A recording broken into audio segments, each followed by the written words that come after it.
Բարև ձեզ, սիրելի հայրենակիցներ, հարգելի գործընկերներ։ Իսկապես կարող եմ մեկ հանգամանք ընդգծել, քանի որ բացահայտվել է նաև, որ պետք է իմ թեկնածությունը որպես ազգային ժողովի նախագահի տեղակալի ևս քննարկվի, վստահաբար ներկա կլինեմ բոլոր ելույթների ընթացքում, դրանք ինձ լինեն դուրեկան, լինեն տհաճ, քավլիցի։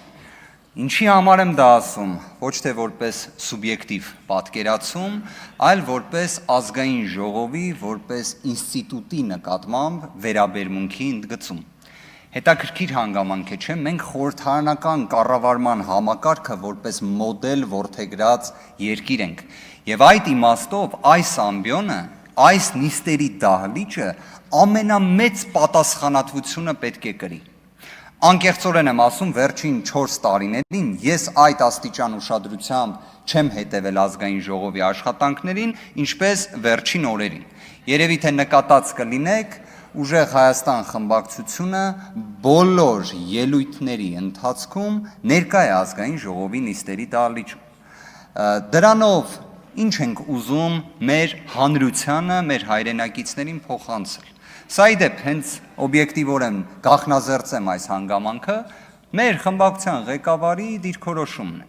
որն էլ խմբակցության կողմից ամբողջությամբ կիսվում է, որովհետև երևի թե մեր հանրությունը իսկապես պետք է որակապես այլ մթնոլորտ եւ միջավայր տեսնի։ Գիտեմ շատ խոսվեց խոսույթի մասին եւ այլն, շատ հարցերի պատասխանը միշտ լինում է օրենքներում։ Օրինակ ազգային ժողովի կանոնակարգ սահմանադրական օրենքը արգելում է վիրավորական արտահայտություններ այս ամբիոնից հնչեցնել։ Ընդհանրապես արգելում է։ Ընդհանրապես մեր օրենսդրությունը արգելում է վիրավորանքը։ Այլ հարց դրա համար քրեական պատասխանատվություն չկա, բայց այն որպես երևույթ արգելված է։ Եկեք բոլոր դեպքերում, քանի որ շատ խոսվեց հայ փոստի մասին, որը բնավ ազգային ժողովի նախագահի տեղակալի թեկնածուի հետ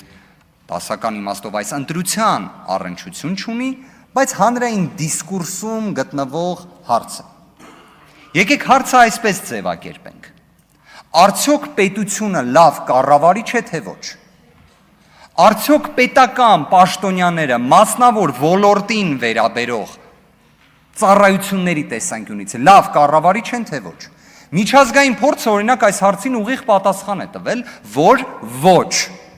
լավ կառավարիչ չէ։ Ավելին, միջազգային փորձը ասում է, որ այդ ամենից իրապես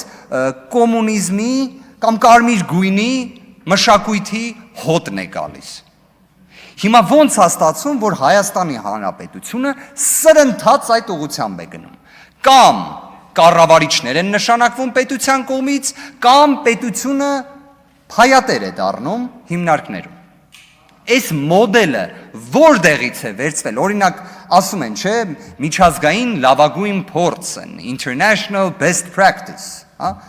այդ որտեղից է գալիս, օրինակ մի հատ կասեք ինձ եվրոպական ժամանակակից մի երկիր, օրինակ Շվեդիան, որը ամեն կերպ ուզում է մասնավոր ընկերություններում փայաբաժին ունենա։ Ոնց որ չի լինում, չէ, բա ինչի է Հայաստանի Հանրապետությունը սրընթաց այդ ուղով գնում։ Կարծես թե պատգամավորներից մեկը մի դիրքորոշում ներկայացրեց, ասեց, բա հայ փոստը ի վերջո պետության սեփականությունն է, հետևաբար ծառայությունները պետք է լինեն շատ լավը, հետևաբար վարձատրությունն էլ պետք է լինի շատ բարձր։ Այս ֆորմուլան շատ հետաքրքիր է, իրականությանն էլ մոտ ի դեպ։ Իսկ ասեք ինձ կառավարիչներին ներկայացվող պահանջները որոնք են, չափորոշիչները որոնք են։ Օրինակ ազգային ժողովի պատգամավոր կարող է լինել X, Y պահանջներին համապատասխանող անձը։ Իսկ ասեք այդ պետության լավ որակյալ ծառայություն եւ բարձր վարձատրություն ենթադրող անձանց նշանակման չափանիշը որն է։ Եթե անկեղծ լինենք հարգելի գործընկերներ մեր հայրենակիցների հետ, դուք այլևս վերջին տարիներին բացահայտել եք դրա չափանիշը։ Դա մեկն է, քաղաքացիական պայմանագրի անդամ լինելը կամ փոխկապակցված լինելը։ Ես հասկանում եմ ձեր գործընկերն է, բայց խնդրում եմ ասեք, Ռոմանոս Պետրոսյանի ի վերջո մասնագիտական կարիերայի տեսանկյունից որն էր այն չափորոշիչը, ըստ որի դուք գնահատեցիք, որ հենց ինքը կարող է լինել լավագույն կառավարիչը հեծի։ Դեռ ի վերջո ես վստահ եմ կլինի անկախ աուդիտ, մեկը իդեպ առաջարկեց, որ խորհրդարանական վերահսկողական գործիքները իրացվեն պարզելու համար արդյունավետությունը, բա որ պարզվի արդյունավետությունը լավը չէ, այդ ժամանակ ինչ ենք ասելու, իդեպ դուք ինչ եք ասելու, բայց ինչ-որ իմաստով մենք ինչ ենք ասելու, որովհետև այդ ամենից տուժողը մեր հասարակությունն է։ Մեկ հանգամանքի ուզում եմ անպայման անդրադառնամ, քանի որ կրկին ընտրությունների հետ կապված հարցերը շատ է քննարկվում, ես հասկանում եմ, նորմալ է, երևի թե եթե իշխանության դիրքերից ես նայում, երբ կասկածի տակ է դրվում ընտրությունների լեգիտիմությունը, դուք ամեն կերպ դա պետք է պաշտպանեք։ Այսինքն, եթե դատարանի անալոգիան անենք, այստեղ կարելի ասել հայցվորի կամ պատասխանողի դիրքերից հանդես գալու իրավիճակն է լինում։ Բայց այստեղ վեճ չունենք իրար հետ։ Տեսեք, օրինակ մեկը որպես ճշմարտության աղբյուր հղում տվեց Դանիել Իոնիսյանին։ Մեկն էլ ասեց, որ այ օրինակ քաղաքացիական պայմանագիր խմբակցությունից պատգամավորներից մեկը ամեն կերպ ասում էր, որ այդ ընտրատեղամասի արդյունքները հանգարց անվավեր չճանաչեք։ Հա? Մենք ինչ ենք ասում, անվավեր ճանաչեք, դրան հետևանք կա, այն է ըստ ընտրական օրենսգրքի վերաքվյարկություն, բայց օրենսգրքի պահանջը չկատարվեց, գիտեք ինչի չկատարվեց, որովհետև նախկինում քաղաքացիական պայմանագիր կուսակցության հիմնադիր անդամ պարոն Վահագն Հովակիմյանը գտավ, որ դա պետք է չանել։ Իդեպ օրենսգրքով սևը սպիտակի գրված, վարչական դատարանի օրինական ուժի մեջ մտած վճռով գրված, այդ ամենը պարոն Վահագն Հովակիմյանը գտավ, որ պետք է չարվի։ Նայեք, անվավեր չէր ճանաչվում, ստեղ կար եւս մեկ խմբակցություն։ Անվավեր ճանաչվում էր, լինում էր վերաքվյարկություն, բայց ըստ պարոն Հովակիմյանի դա լինելու էր տակտիկական քվյարկություն, որի արդյունքում լինելու էր մեկ այլ խմբակցություն եւ մեկ խմբակցություն չէր ունենալու 3/5-ը։ Հիմա այս ռեբուսը ոնց նայում ենք հարգելի գործընկերներ, սիրելի հայրենակիցներ, շահում է մեկ ուժ, եւ այդ մեկ ուժը քաղաքացիական պայմանագիրն է։ Պարոն Կոնջորյանը իր ելույթում հղում տվեց Սահմանադրական դատարանի 1708 որոշմանը, լավ էր, որ դրան հղում տվեց, այդ որոշումը ընդունվել է ընդդիմադիր խմբակցության դիմումի հիման վրա, ներկայացուցիչը եղել է Արծվիկ Մինասյան, որն էլ ինչին էր վերաբերում, նենց տպավորություն էր օրինակ, որ տենաս ինչ մի առիթ է եղել, որ այդ ՍԴ որոշումը ծնվել է։ Քանի որ նախկինում 8-րդ գումարման ազգային ժողովի շրջանակներում կառավարող խմբակցությունը փաստացի խոչընդոտել է ընդդիմադիրներին վերապահված մշտական անձնաժողովների նախագահների փոխնախագահների, այսպես ասած պաշտոնների համալրմանը, նույնիսկ հակասահմանադրական ճանապարհով փոխնախագահ էր նշանակել, ՍԴ որոշումը դրա մասին էր։ Ու դա պարոն Կոնջորյանը ներկայացնում է լրիվ այլ լույսի ներքո։ Սիրելի հայրենակիցներ, նման իրավիճակների հաճախ ենք հանդիպելու, որ փաստորեն խնդիրը, որը հենց ստեղծել էր իշխանությունը, լրիվ այլ լույսի ներքո ներկայացվում է որպես Սահմանադրական դատարանի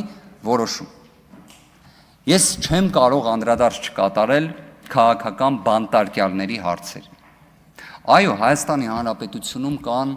բազմաթիվ քաղբանտարկյալներ, բայց այս բանաձևին առաջարկում եմ հետևյալ լուծումը։ Ես շատ ուշադիր լսեցի պարոն Ռուբինյանի հոր կալանքի վերաբերյալ հանգամանք։ Գրեթե համոզված եմ, որ այդ կալանքի, թույլ տվեք պնդումն էլ կատարեմ, ապօրինի կալանքի որոշումը կայացրել է մնացական Մարտիրոսյանը։ Պարոն Վարդիվյան, հարցրեցի, ասաց անունը չեմ հիշում, բայց կին էր։ Մնացական Մարտիրոսյանը ոնց որ թե կին չի։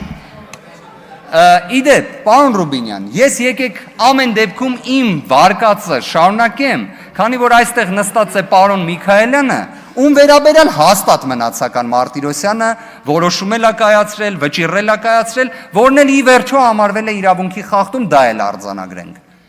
Մնացական Մարտիրոսյանը, սիրելի հայրենակիցներ,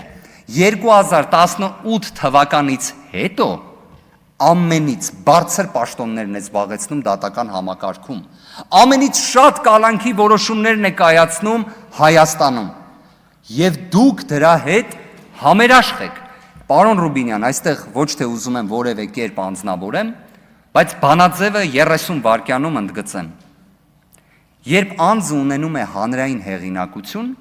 իսկ ձեր հայրը զբաղեցրել է ազգային ժողովի նախագահի տեղակալի պաշտոնը, նախկինում երբևէ արատավորված չի եղել։ Դատարանները այդ դեպքերում պետք է կալանք չկիրառեն։ Իսկ դուք գիտեք վերջին տարիներին այս չափանիշներին բավարարող